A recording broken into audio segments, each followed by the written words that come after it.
Terminábamos la semana pasada. ¿Tú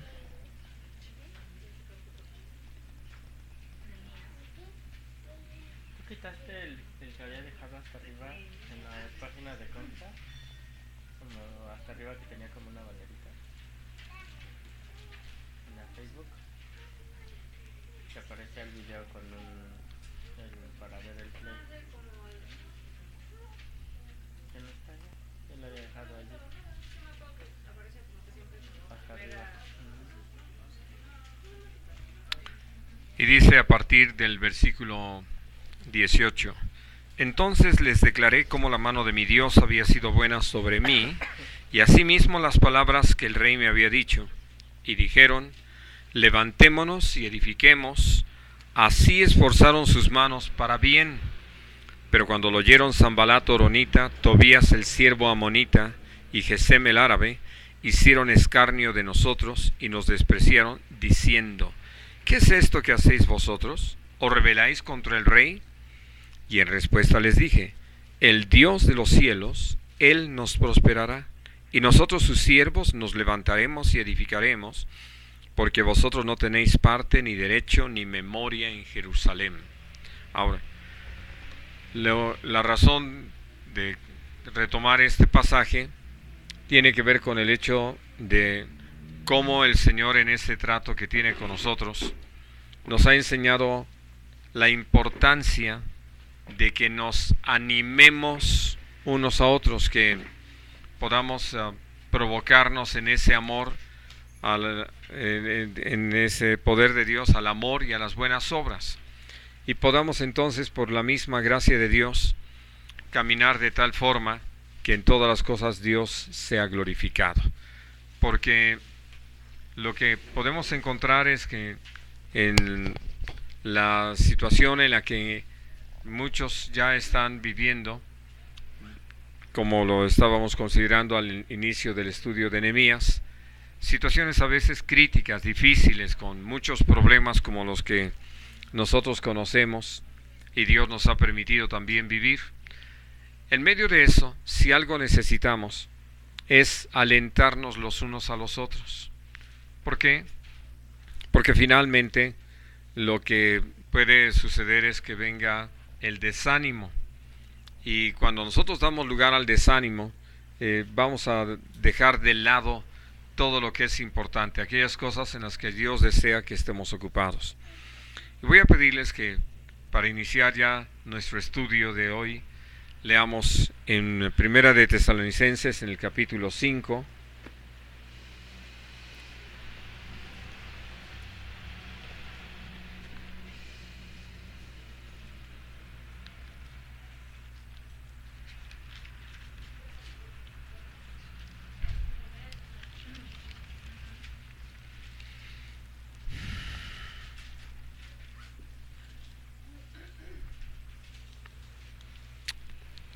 Y vamos a leer a partir del versículo 5 hasta el 11. Porque todos ustedes son hijos de luz e hijos del día. No somos de la noche ni de las tinieblas. Por tanto, no durmamos como los demás, sino velemos y seamos sobrios. Pues los que duermen, de noche duermen, y los que se embriagan, de noche se embriagan. Pero nosotros, que somos del día, seamos sobrios, habiéndonos vestido con la coraza de fe y de amor, y con la esperanza de salvación como yelmo.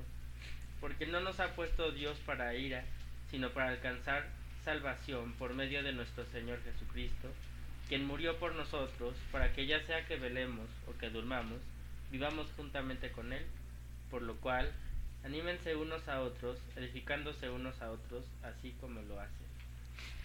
Ahora, ¿por qué escogí un pasaje como este?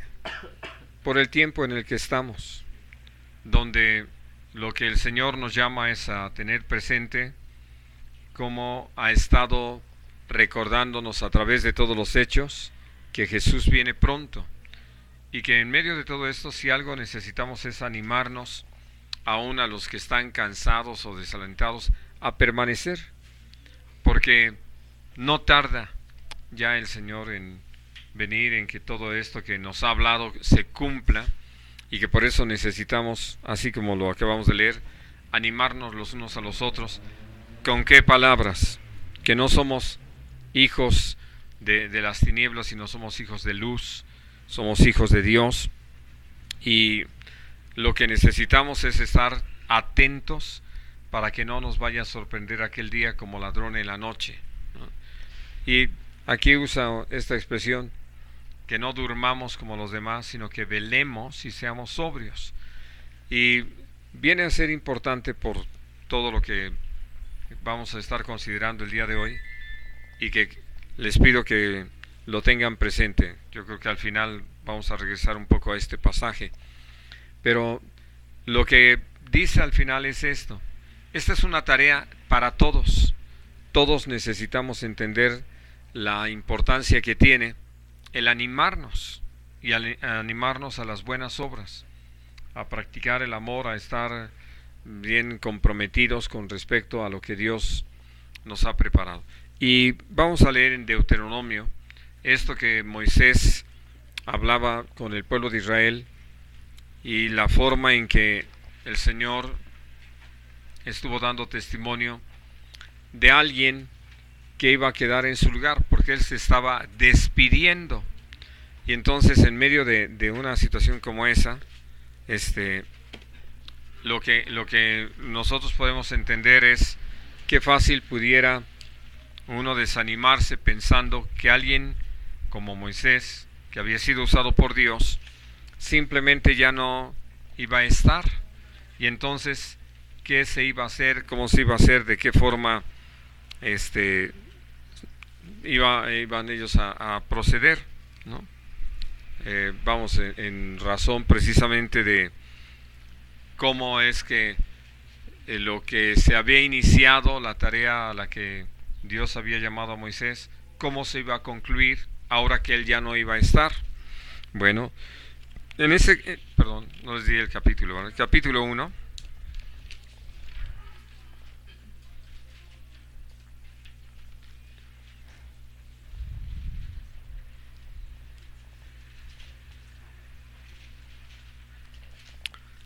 Y vamos a leer en el versículo 38.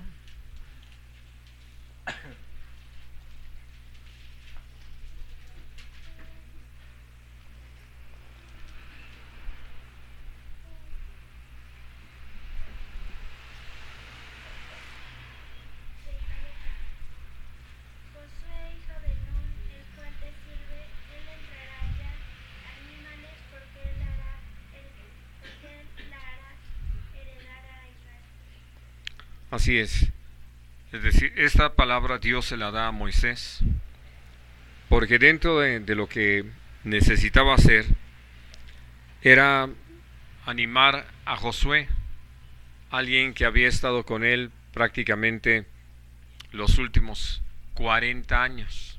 Lo había estado acompañando, había estado aprendiendo de Moisés, había visto aún la actitud que tenía el pueblo contra Moisés. Él mismo se había indignado por la forma en que el pueblo había estado procediendo.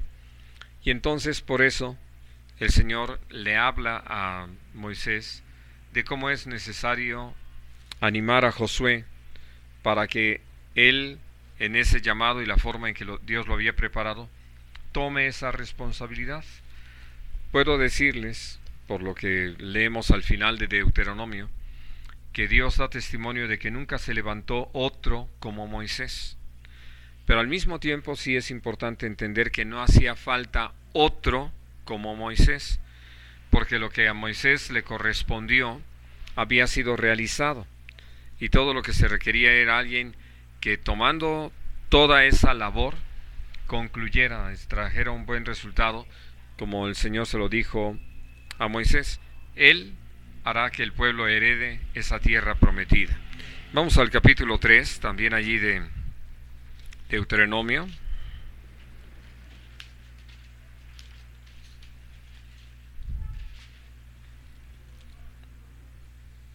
Y vamos a leer a partir del versículo 23 hasta el final del capítulo.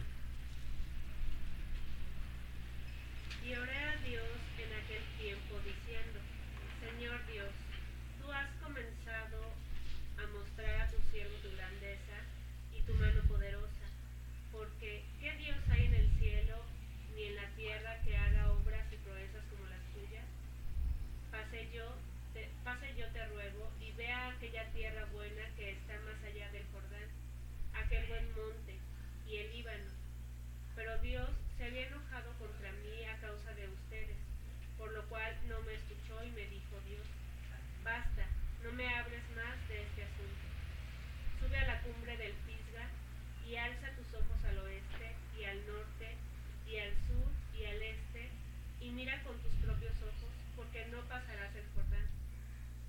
Y manda a Josué y anímalo y fortalécelo, porque él ha de pasar delante de este pueblo, y él les hará heredar la tierra que verás.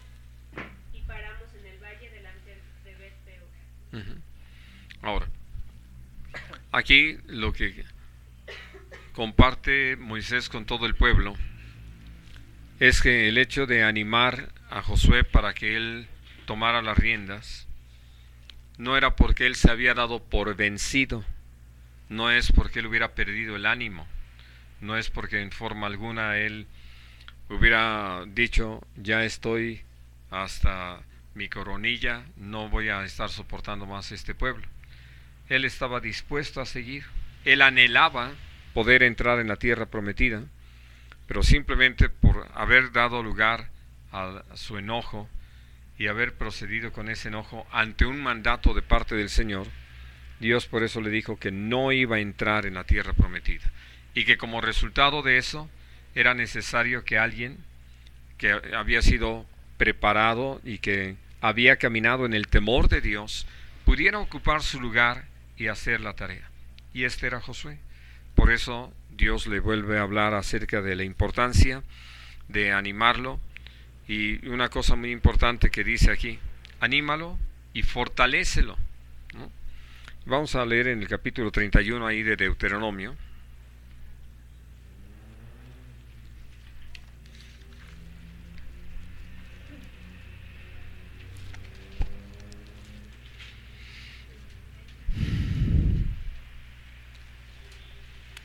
Y vamos a leer a partir del versículo 1 hasta el versículo 8.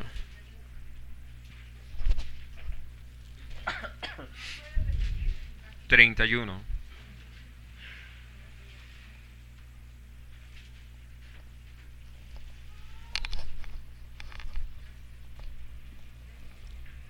Fue Moisés y habló estas palabras a todo Israel y les dijo: Este día soy de edad de 120 años, no puedo más salir ni entrar. Además de esto, Dios me ha dicho: no pasarás este Jordán. El Señor tu Dios, Él pasó delante de No ti. pasa. Él pasa delante de ti. Él destruirá a estas naciones delante de ti y las heredarás. Josué será el que pasará delante de ti, como Dios ha dicho. Y hará Dios con ellos como hizo con Sehón y con Og, reyes de los amorreos, y con su tierra, a quienes destruyó. Y los entregará Dios delante de vosotros, y haréis con ellos conforme a todo lo que os ha mandado. Amén. Os he mandado. Esforzaos y cobrad ánimo, no temáis ni tengáis miedo de ellos, porque el Señor tu Dios es el que va contigo, no te dejará ni te desamparará. Y llamó Moisés a Josué y le dijo en presencia de todo Israel: Esfuérzate y anímate, porque tú entrarás con este pueblo a la tierra que juró Dios a sus padres que les daría, y tú se las harás heredar. Y Dios va delante de ti, Él estará contigo, no te dejará ni te desamparará, no temas ni te intimides. Bien. Entonces podemos darnos cuenta de cómo Moisés, prácticamente al final de todo lo que estaba hablando con ellos, les habla animándolos a que estén dispuestos a entrar a esa tierra que Dios les había prometido, y que precisamente les habla de cómo es necesario que ellos en esa fe se esfuercen, que no teman y que confíen en que Dios va con ellos y que es el que va a entregar a sus enemigos en sus manos, de tal manera que lo que necesitan es esforzarse, cobrar ánimo, no tener miedo, ¿no? Y llegar hasta donde Dios tenía preparado. Pero lo mismo habla con Josué, porque una palabra dada así al pueblo, pues uno puede entender que puede hacer un cierto efecto, pero se necesitaba siempre alguien que estuviera allí comandando, dirigiendo, presidiendo, siendo un ejemplo, ahora sí que permaneciendo con esa voz de aliento, esa provocación constante para permanecer hasta alcanzar. Y ese era Josué. Y entonces, por eso hay una palabra más directa de parte de Moisés a Josué. Todo esto lo había venido hablando con todo el pueblo, pero ahora lo que está haciendo es simplemente que lo está hablando más directamente con Josué, y se lo está diciendo otra vez delante de todo el pueblo, donde le está reconociendo como aquel que Dios ha señalado y escogido para que esté en su lugar. Y lo hermoso es eso, entender cómo en esta tarea, en esto que les digo, siempre hace falta alguien que esté allí animándonos, provocándonos, que sea alguien que permanezca, porque uno podría decir, ahora sí, ¿cómo le hizo Moisés para mantenerse con ese ánimo dispuesto durante todos esos años, esos 40 años que estuvo al frente del pueblo? Bueno, porque le creyó al Señor. Y sin duda son cosas que necesitamos aprender, pero como lo hemos aprendido también, dentro de la iglesia no solamente hay gente fuerte, también hay débiles, y ni siquiera Dios nos hace saber en qué proporciones son unos y otros. Pero también hay quienes son padres por su crecimiento, quienes todavía están en calidad de jóvenes o mancebos, y hay quienes son niños.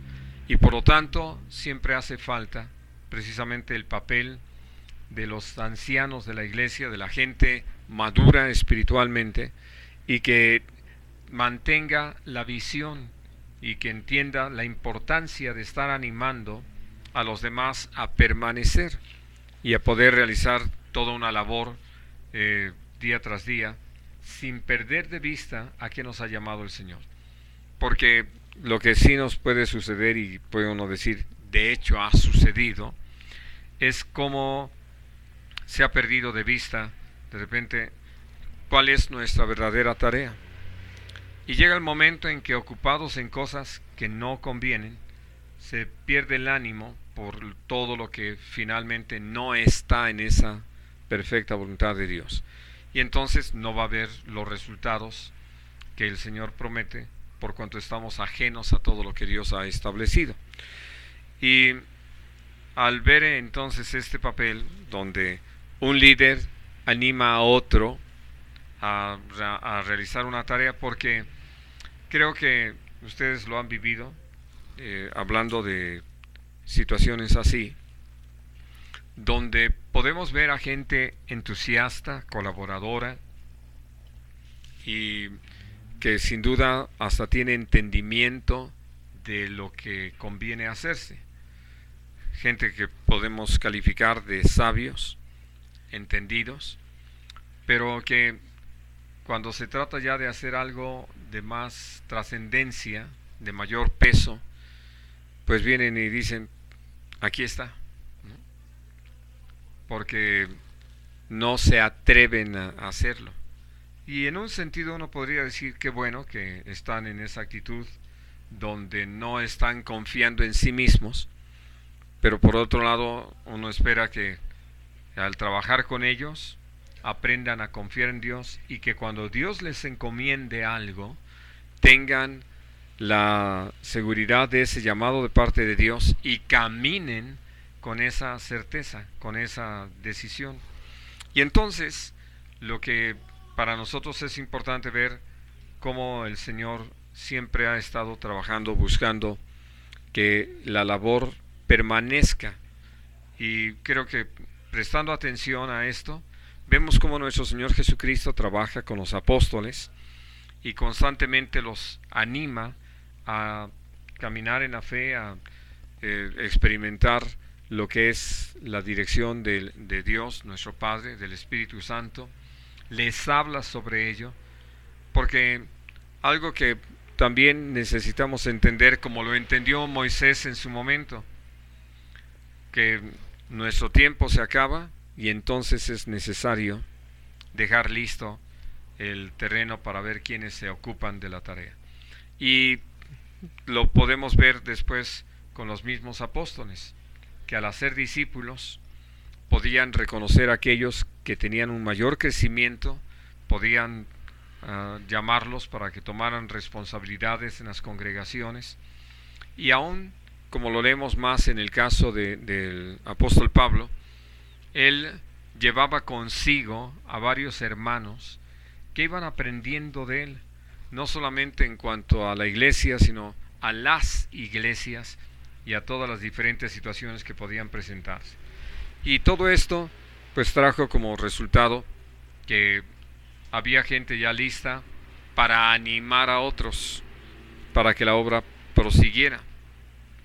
¿Cuándo dejó de suceder esto? No lo sabemos a ciencia cierta, pero es evidente que hubo un tiempo en que todo esto decayó, y por eso vemos a la iglesia apagarse en cuanto a su labor, perderse en una serie de mundanalidades, de decisiones muy humanas, hasta que el Señor en su misericordia, como lo hemos estado estudiando, empezó la restauración de todas las cosas.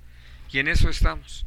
Ahora, les pido que regresemos a Nehemías. Vamos a leer en el capítulo 4.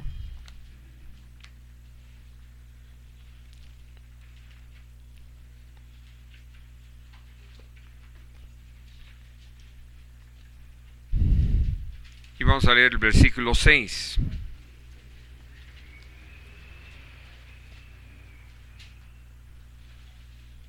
Edificamos pues el muro, y toda la muralla fue terminada hasta la mitad de su altura, porque el pueblo tuvo ánimo para trabajar. Así es. Es decir, este es un resumen de todo lo que describe el capítulo 3, porque habla de cómo inmediatamente sacerdotes, levitas, el pueblo en general, empezaron a colaborar y se propusieron metas muy definidas. Tal como lo va describiendo el capítulo 3, ellos podían decir, edificamos desde aquí hasta acá, ¿no? Y donde uno terminaba, otro empezaba. De tal manera que por eso el resumen es, edificamos pues el muro, y lo que se logró es levantar la muralla hasta la mitad de lo que era la meta final. Pero habla de cómo esto se logró por una razón muy sencilla. El pueblo tuvo ánimo, ¿no? Ahora, yo puedo decirles, había dos cosas que estaban ahí como una amenaza a ese ánimo que había surgido de escuchar a Nehemías. Porque Nehemías, para animar al pueblo, les había compartido cómo es que él estaba ahí, en razón de qué, cómo es que Dios había abierto las puertas y le había dado gracia delante del rey, y cómo el rey había apoyado aquello que estaba en el corazón de Nehemías, y por eso es que él había podido llegar ahí, además con cartas de parte del rey, con todo ese respaldo para poder trabajar. Al oír esto, la gente se animó, y creo que ustedes lo saben, siempre nos hace falta eso. Cuando uno está en medio de pues una situación difícil o inclusive una tragedia, cuando los recursos se acaban, cuando las fuerzas faltan, cuando las situaciones se agravan, si algo hace falta, es precisamente esto: gente valiente, porque le crea al Señor, que pueda llamar a los demás a permanecer, a no decaer, y entonces a mirar con toda claridad qué es lo que se necesita hacer, cuál es la labor que hay que realizar. Porque no se trataba nada más de animar al pueblo con falsas promesas, como lo hemos dicho, que habían hecho los profetas en medio de Israel antes de que cayeran Jerusalén y Judá. Y entonces habían llevado al pueblo a creer en cosas vanas, falsas, que no estaba Dios de por medio en ellas, y que por lo tanto no iban a poder ver el cumplimiento de las mismas. A diferencia de esto, él podía mostrarles las cartas que venían con el sello del rey, con las indicaciones de parte del rey, de que tenían ese respaldo para poder reedificar. Y eso los animó. Y una cosa muy interesante, les hablaba de cómo Dios los llevó primero a reedificar el templo, porque si hay algo importante es que siempre restauremos nuestra relación con Dios sobre las bases de Dios, no las nuestras. Y que el punto de partida con el Señor siempre, como lo estuvimos estudiando en las oraciones elevadas por Daniel, por Esdras, por Nehemías, es el arrepentimiento, el reconocimiento del pecado y el arrepentimiento, con la plena decisión de el cambio total hacia lo que es la voluntad de Dios. Porque si no hay esa decisión de cambiar hacia la voluntad de Dios, pues casi uno podría decir en vano es estar pidiendo perdón, porque parecería que nada más piden perdón para evitar el castigo y no porque reconozcan que se ha pecado y que se necesita realmente cambiar, que no estamos yendo por una senda de vida sino por una senda de condenación.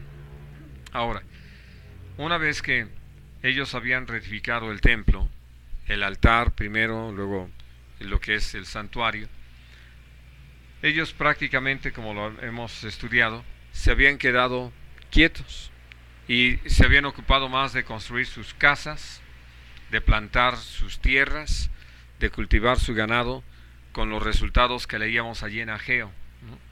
De que lejos de poder prosperar, iban a menos. ¿Todo por qué? Por descuidar lo que Dios les había pedido que hicieran.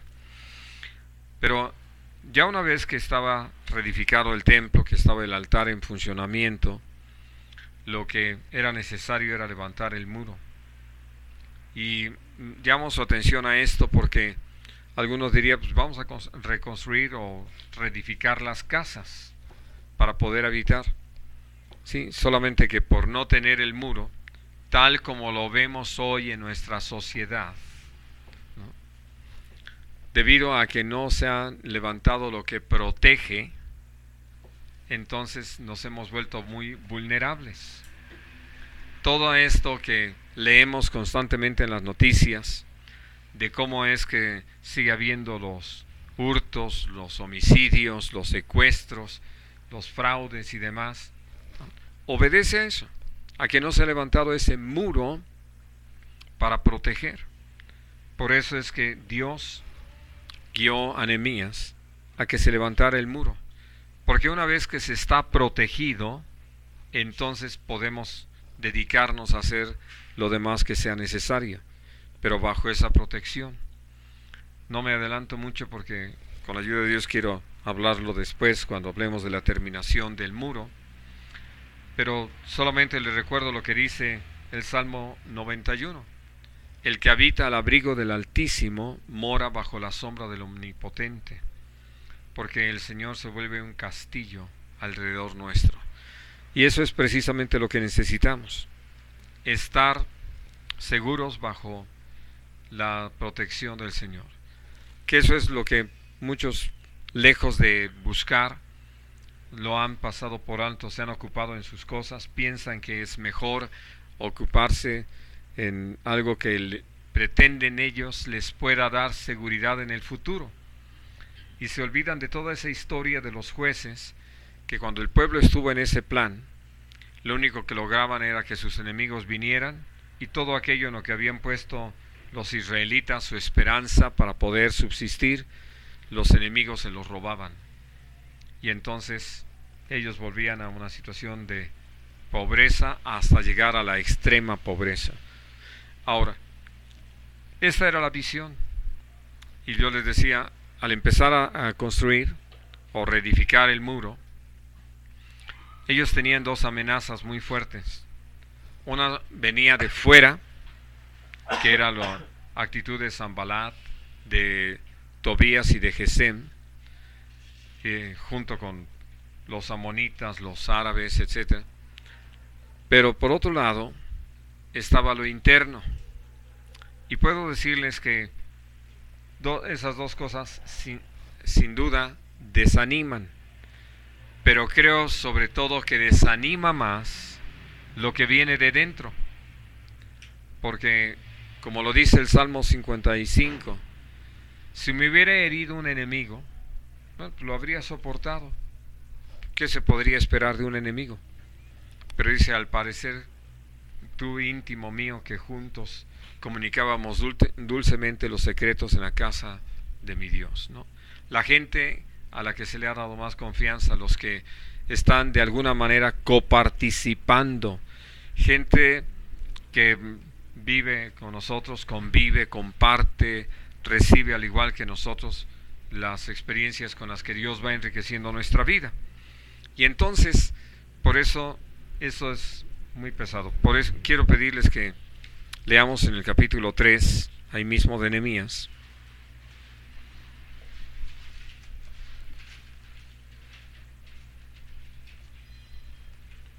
El versículo 5.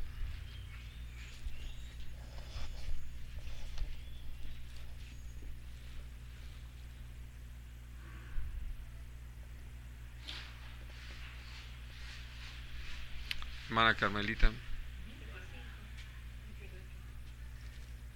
Los hijos de de inmediato a ellos restauraron los tecoitas, pero sus grandes no se presentaron, No. no se prestaron para ayudar a la obra de su Señor. Uh-huh. Eso es precisamente lo que uno puede entender. ¿Cómo es que en un momento dado puede traer tanto desánimo que quienes pueden no quieren? Y no están en una mejor situación que los demás. Están tan expuestos como los demás. Pero siempre vamos a hallar esto. Gente que frente a lo obvio, a lo que es patente, a lo que cualquiera puede percibir, no se dispone, no quieren.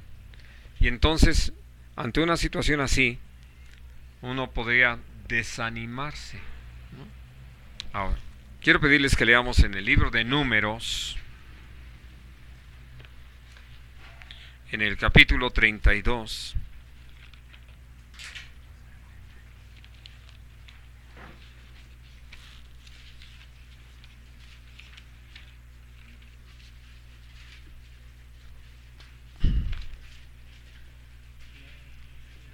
Sobre esta situación que se presenta cuando ya la tribu de Gad, la tribu de Rubén y la media tribu de Manasés están establecidos del otro lado del Jordán, y van los israelitas a cruzar, y entonces empiezan a establecerse. Es el 32 de Números. Vamos a leer a partir del versículo 6. Pues ahora sí que hasta el versículo, ¿qué será? Hasta el 12.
Ahora, si ustedes se dan cuenta de lo que está hablando aquí, es cómo los gaditas, rubenitas y la media tribu de Manasés están pidiendo quedarse allí, en esa tierra ya conquistada, a los amorreos. Y lo que ve Moisés en eso es que el que ya los que habían estado acompañándoles durante 40 años no quieran llegar hasta la tierra prometida, se puede volver un motivo de desaliento para los demás. Y lo compara el Señor a lo que ellos habían vivido prácticamente 40 años atrás, cuando los espías habían recorrido la tierra, y dice, ellos desalentaron al pueblo de Israel. Y como consecuencia de lo que dijeron aquellos 10 espías que no le creyeron a Dios y solamente se dejaron impresionar por lo que vieron en cuanto a los habitantes y las ciudades amuralladas, esto trajo un efecto sobre todo el pueblo, de tal manera que, como lo hemos hablado, lo conocemos, creo que lo hemos estudiado suficiente, el resultado fue que toda una generación no pudo entrar en la tierra prometida.